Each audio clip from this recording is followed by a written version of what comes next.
Welcome to the Toronto Real Estate Podcast, where all your real estate dreams come true. Today, we are going to get into the Toronto real estate market, the month that was September 2025. At a high level, I'd say more of the same with a tad of sluggish. So let's see if that pans out as we get into the stats. My name is Ralph Fox. I'm the co-founder and broker of record of Fox Marin. And today we have my lovely and always super smiley partner in crime, Kori Marin, here to join us. Kori, how are you today? Ralph, I'm great. How are you? Great. We're going to get into our 20-minute power market update. Hopefully we can make it all within 20 minutes. Thank God I have the fastest talking partner helping me out with this today. And Kori, thank you so much for putting all these charts together. Before we get into it, please be sure to hit that like or subscribe button. Kori.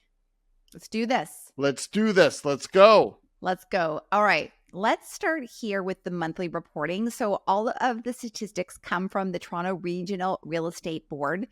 On this specific graph, the first one we're looking at, we're dedicating the data to the 416 specifically, and then we'll highlight when we get into the broader scope of the geography of the Toronto Real Estate Board. But here we're breaking down 4 asset classes: detached, semi-detached, townhouses, and condo townhouses. And you can see here in this table, the first column is dedicated to the average price in September 2025 compared to last year at this time. And you can see down the board that prices have adjusted down. So 0.8% for detached, 9% for semis, 5% for townhouses, and just 3.8% for condos, which I always find so surprising. And then sales volume, how many transactions are moving through the MLS system. And you can see that we're seeing more traction, more volume, more deals are happening, which is really surprising because it doesn't really feel like it is. But you can see detached are up in terms of volume 12.5%, semi-detached up 17.6%, townhouses up 40%, and condo apartments up 8.4%. Anything you want to add, Ralph? No, I think you've done a great job, Kori. Perfect. So let's take a broader look at all home types combined here in this second chart. Again, we're comparing September 2025 to September 2024. And transactions up overall 8.5% versus last year. More deals are happening through the system. Now, new listings are up 4%. That means more sellers are putting their homes on the market than they did last year at this time.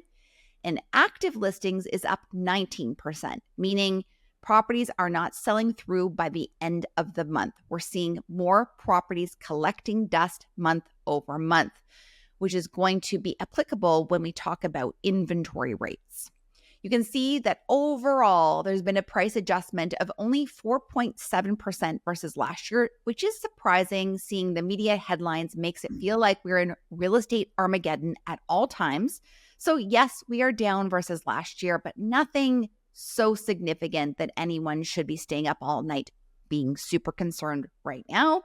Listing days on market, up 22% versus last year. So inventory is taking longer to sell. Buyers have more selection. They can take their time and they can pack their offers with conditions. And then average property days on market is how long is it taking for the property to actually sell after it's been on and off the market multiple times. So this is a new way of measuring listing days on market. It's called property days on market. And in September, we're at 51 days.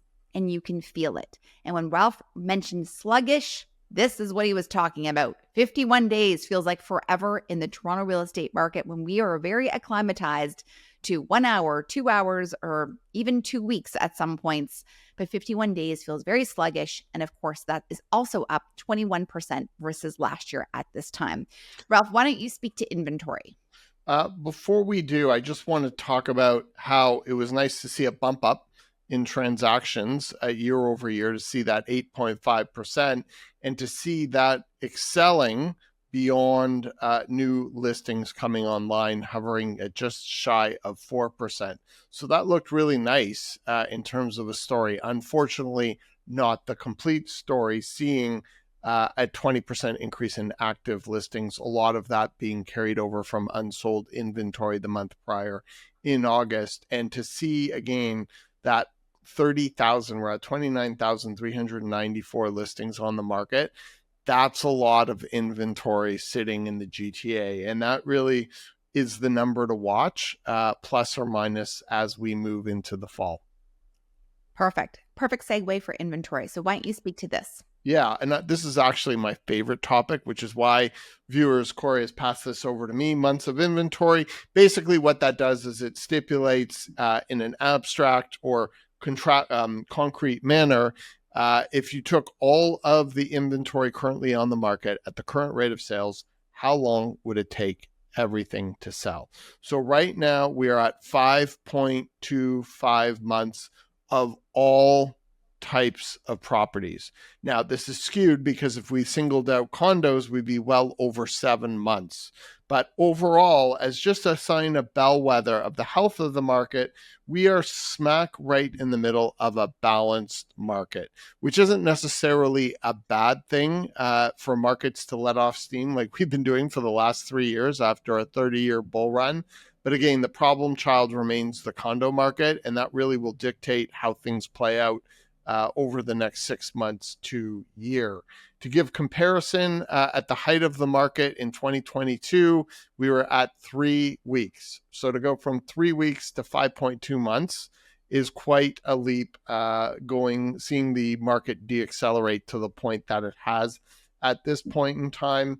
And if you look at a market, let's say like Manhattan, that's at 244 days. They're at 8 months. So relative to other large markets, we're still not doing that badly, but definitely it's a far cry from where we were at the height of the market.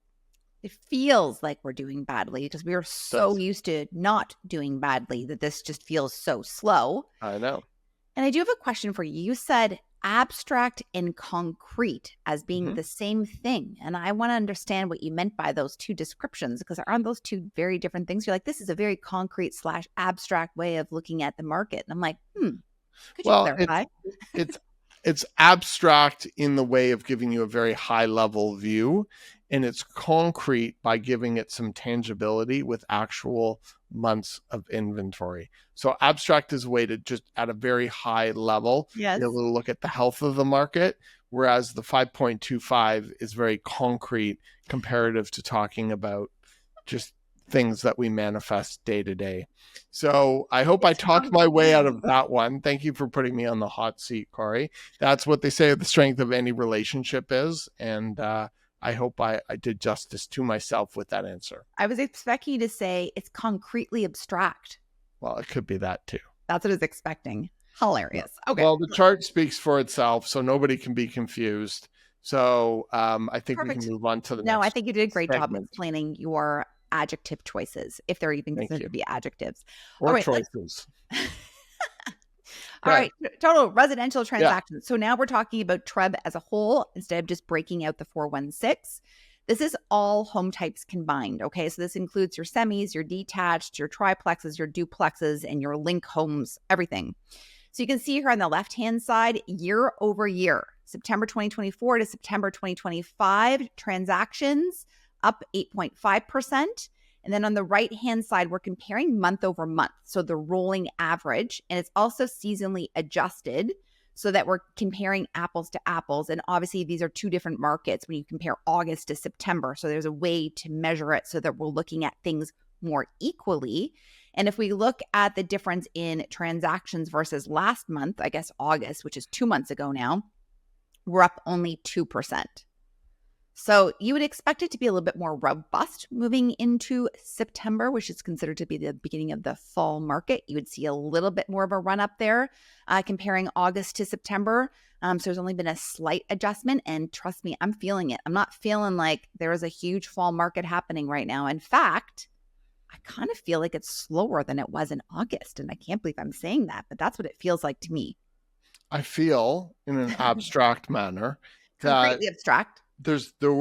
And I don't have data to back this up, but I feel like there was a bit of jump in the first 2 weeks of September. And I feel like the back half of September has been more sluggish than the front half. We'll see if there's any data to support that moving forward, but that's how it kind of felt. Yep, I'm totally aligned with that. All right, here we're talking average selling price. Again, we're comparing year over year, September to September. And you can see that price adjustment downward of 4.7%. And then here's the seasonally adjusted rolling average month to month, August to September. And you can see, I mean, we're basically flat. We're up 0.2% if you even want to count that as anything. Cool? All right. Moving on, total new listings on the left-hand side up 3.9%. And then on the right-hand side, comparing last year to this year as a percentage sales to new listing ratio, which means this measures what percentage of newly listed homes actually sell through in a given period. So in September of last year, our sell-through rate was at 28%, leaving 72% on the market. And then our sell-through rate September 2025 is at 29%, leaving 71% on the market, rolling over to the next month. I think condos are definitely weighting this down versus low rise, but still it's something to keep your eye on. Here we're looking at all home types in TRREB, property days on market up 21.4%. Obviously, everything's selling a lot more slowly, and listing days on market is up 22% overall comparing last year to this year. And then I pulled out condo sales specifically because this is the one area that we have been talking about so much, because this is the area that's been really slow and really, really, really affected over the last 12 to 18 months. However, I really feel, anecdotally speaking, of course, that our low-rise properties across the board at all price points are not doing super well this fall. It's not like they're flying off the shelves. So it's interesting. We're still talking about condos as being the sore spot in the real estate market, but I'm also feeling like the low-rise market is feeling a little bit of the brunt of this now too, which is a trend we really hadn't seen until this fall, in my opinion. Ralph, do you feel differently? Yeah, I feel that low rise was very strong the first half of the year. It seems like you've seen that in some of the previous prices in the previous months of detached, that they went way down. We had a bounce back in the 1.6s, but we were in the low 1.5s. Maybe even we're sub 1.5 at one point, which for detached in Toronto is really shocking to see. So we have seen a bit of a bounce back there, but it is an area that definitely, again, just being so active in the market, feels like it's softening comparative to where we were in the first half. These are condo sales specifically. And we're looking here, we're changing the data pool. So I just want you to be clear about what we're comparing. We're comparing Q2 of 2024 to Q2 of 2025. And you can see year over year in terms of sales, we've dropped 20.9%. That's significant.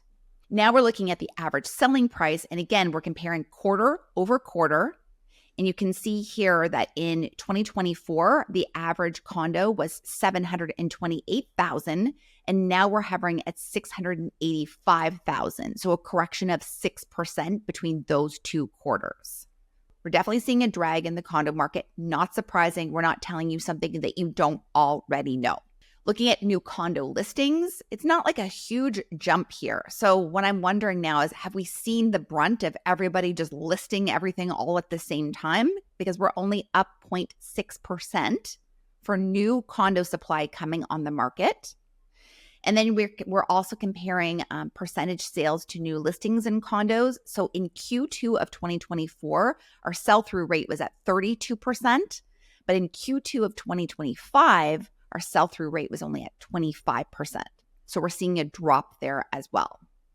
So the condo market is still touch and go. And what we always say about condos is they are saleable right now. It just really depends on what type of condo that you have. Do you have something that's unique and interesting and a good floor plan with a good exposure and a good building with good maintenance fees, and you as a seller are reasonable about the valuation of your condo in 2025 compared to what it might have sold for in 2022, then there is opportunity out there. And I think buyers have come to understand that this might be a good time to jump in the marketplace.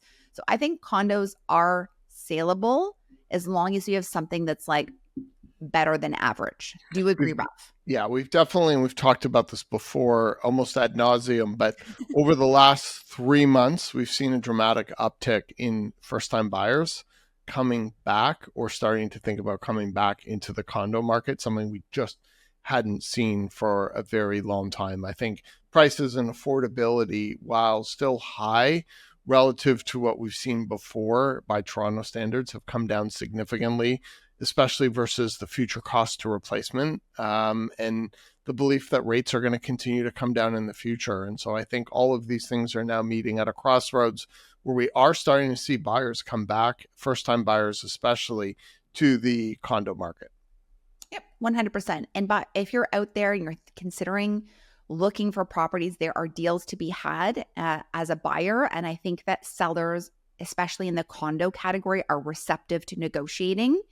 And you can pack your offers full of conditions, including inspection and status certificate review and financing, and do have that extra buffer to make sure that you're making the right decision for yourself. But again, lots of choice out there, which always makes it difficult, especially when you're a first home buyer, because you're almost overwhelmed by the options.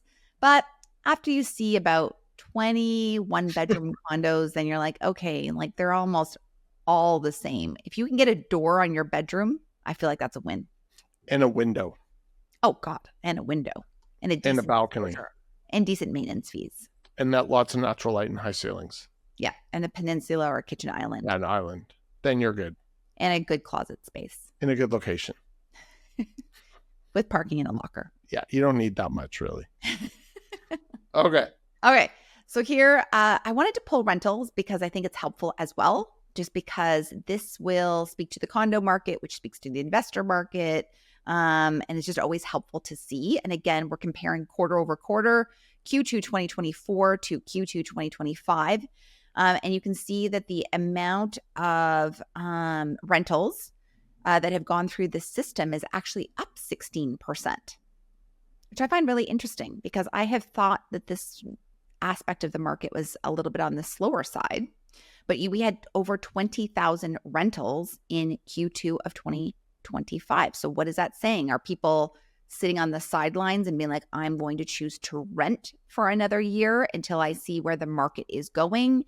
Is this people returning back to work from the office environment and having to be back?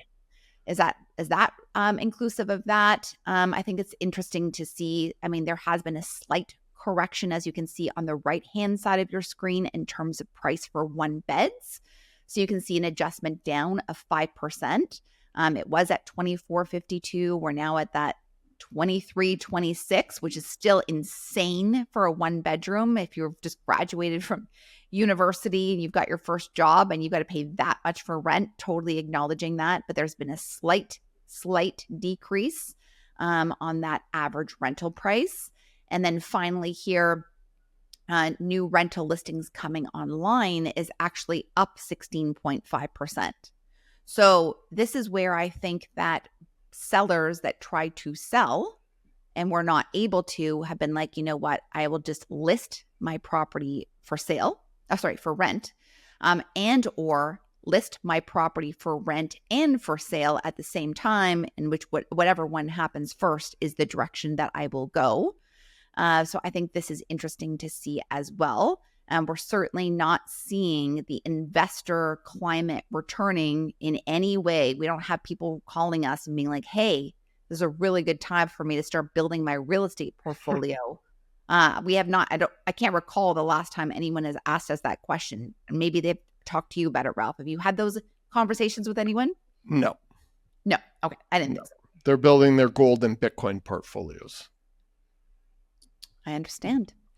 All right, let's a couple more slides to go here. Thanks for hanging in. Home price index. I just think it's interesting to visually see this. We're going way back to 2015. So you can see the run up to 2021 to 2022, and then the fall off on your average price from the height of the market until now. It was kind of looking like this was like, I don't know, becoming a little placid. And now we're starting to see that dip. That line is going down, not up, which isn't really surprising at all. And I don't really see a trajectory where that's going to go up anytime soon. I think we're going to just see, as you mentioned off the top, Ralph, more of the same. I'd look to the spring. I mean, at some point, rates are going to get to a level, not like what we saw 2021, 2022, but Bank of Montreal is projecting by the spring overnight rate down to 2%, currently at 2.5%. At some point in time, I think it's going to start to become stimulative to the market, and how the market reacts. A lot will have to do with confidence in our government and in our economy. So that all remains to be seen. But right now, it's just not there. So I think the thing that's really interesting is if you look at just the affordability narrative, when we were at 1.2, right around the height of the market, with the recent price declines and interest rates where they are now at, affordability is almost the same. And so we've seen 45% less transactions moving through the system with a decrease in price point and now decrease in interest rates. And so the real variable here, given that, 2022 wasn't that long time ago, definitely after COVID, is that we're just lacking confidence right now for people to want to move forward, or fear of job loss. And I think that's going to ultimately become the real story. When that perception changes, that's when we'll start to see a bit of a flatlining and the softening of the pricing to start to begin to firm up, in conjunction with all of the condo inventory that's coming, running its course, which should be in about another year to year and a half. So probably for the next while, it's going to remain soft. But there will be a point where confidence eventually comes back, hopefully. Interest rates get to a point, and oncoming inventory tap of condos is going to turn right off, literally. So something to keep your eye on, but definitely we're going to be more of the same for the next while. Yes. And I thought it's interesting. I'm going to pull this up on the screen for those of you who are still hanging on. I just pulled the historical annual stats. So you can screenshot this if you want, just so that you can see where we were in 2012 in terms of the average sales and the average price, and then where we are today. And what's interesting is if you go back to 2021, our average price overall was hovering over $1 million. And we've hung in since 2021 for the average price over $1 million since. Of course, there's been ebbs and flows. But if you take 2021 on the left-hand side for $1,098,000, and then you track that through 2022, 2023, all of the monthly stats for 2024, and then move over to your eyes over to the right-hand side of the screen for 2025, we're hanging on. Where you do see the dip is in the sales transactions, which is that center number. Those are the transactions moving through the system. That is where you see the significantly less volume. Unbelievable to see that in 2022, there were 127,000 transactions moving through the system. This year we'll be lucky if we hit around 56,000. So definitely that's the real story, is the really small volume of transactions that are moving through the system right now. And we're definitely feeling it as realtors for sure. Yes, hence the overarching theme today, Ralph, which is the word sluggish. Amazing. Actually, no, I'm going to say concretely, abstractly sluggish. I love it. I love it. I love it. I love it. Well, thank you everyone for hanging in. We really appreciate you and all your awesome feedback. Kori, you're nice. Yeah, I think I'm nicer, probably. Yeah, nicer. Contact Kori. She's nicer. But if you have any questions about the market, if you're thinking about making a move, people have lifestyle changes. Regardless of everything, life does go on, and there will be better times in the Toronto market. And a lot of people are starting to think we may have seen the worst of it. Time will tell. But thank you so much for tuning in and joining us. As earlier aforementioned, please be sure to hit that like or subscribe button.